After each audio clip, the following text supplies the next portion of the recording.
Hello everyone, my name is Barbara. I'm the owner of Spanish for Kiddos, and today I want to bring you a really fun story called A Day at the Zoo, bilingual story, Un día en el zoo, un cuento bilingüe. And before I read the bilingual story, there's some cute activities that we'll do at the very end, and it's going to be a lot of fun if you actually do this after the reading and actually go back to the text and find out what that part is. So let's get started. A Day at the Zoo, bilingual story. Un día en el zoo, un cuento bilingüe. Today we visit the zoo. Our class is very excited. The first stop is looking at giraffes. Their tongues can grow up to 21 inches. Hoy nosotros visitamos al zoológico. Nuestra clase está muy entusiasmada. La primera parada es ver a las jirafas. Sus lenguas pueden crecer hasta 21 pulgadas. Later, I see pandas playing in the grass. They like to eat bamboo. Did you know they eat 12 hours a day? Luego yo veo osos panda jugando en el pasto. A ellos les gusta comer bambú. ¿Sabías que ellos comen cada 12 horas al día? After, we see cute brown bears. They like the cold weather. Bears can weigh up to 700 pounds. Después nosotros vemos osos marrones y adorables. A ellos les gusta el tiempo frío. Los osos pueden pesar hasta 700 libras. Wow, we are amazed to see elephants. Did you know elephants can live up to 70 years? Wow, estamos asombrados en ver a los elefantes. ¿Sabías que los elefantes pueden vivir hasta 70 años? Then I see a ferocious lion. Lions are carnivores. The female lion hunts for food. Entonces yo veo un león feroz. Los leones son carnívoros. La leona caza por alimento. Next, we see seals playing in the water. Did you know they use their whiskers to find food? Después, nosotros vemos focas jugando en el agua. ¿Sabías que ellos usan sus bigotes para encontrar alimento?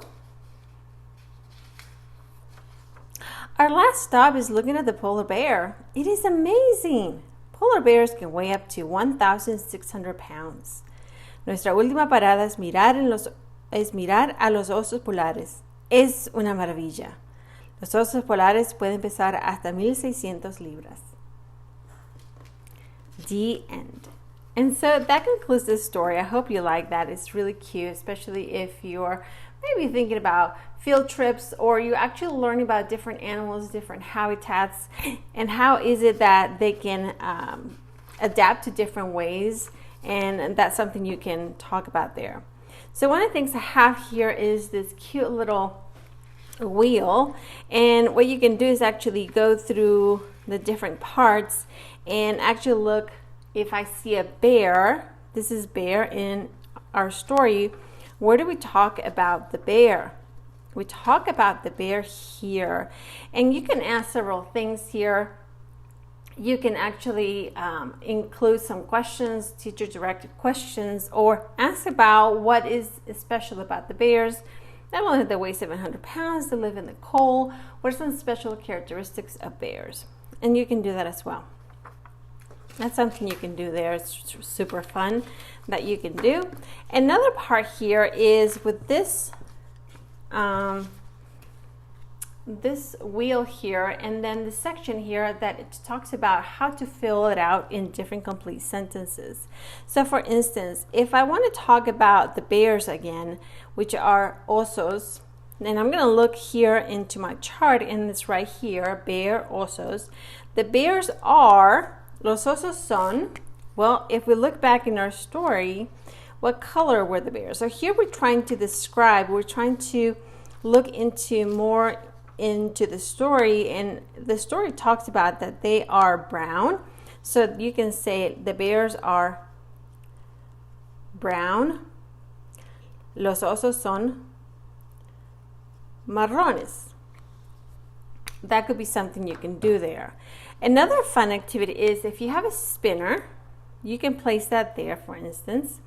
And I'm going to try and see if I can get something else besides. So here I am going to match my labels, which is giraffe, jirafas, with right here, giraffes, jirafas. And then if I go back and look into my giraffes, let's look what type of descriptors they use in the story. So here are my giraffes, my jirafas, and they are tall, right? Because they have to reach the food. So I can say the giraffes are tall, las jirafas son altas. Oops. Tall, altas. That could be something we can do. Another activity could be looking at, let's see if I can get the seals. So the seals focus is right here. So that's the matching here. And then here is in my table so that I can go back and look for my seals. Where do we talked about the seals?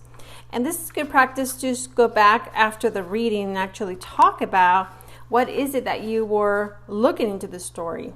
Go back to the text, go back to the context in there. So here's my seals. And for one thing, they like the water, they use their whiskers. So we can say the seals are plain. The seals are, what can we say? The seals are gray. We can say that they're gray. Las focas son grises. That could be something that can describe them. So we're actually looking for more of a adjective there so we can describe them, what they are, what is it that they're doing.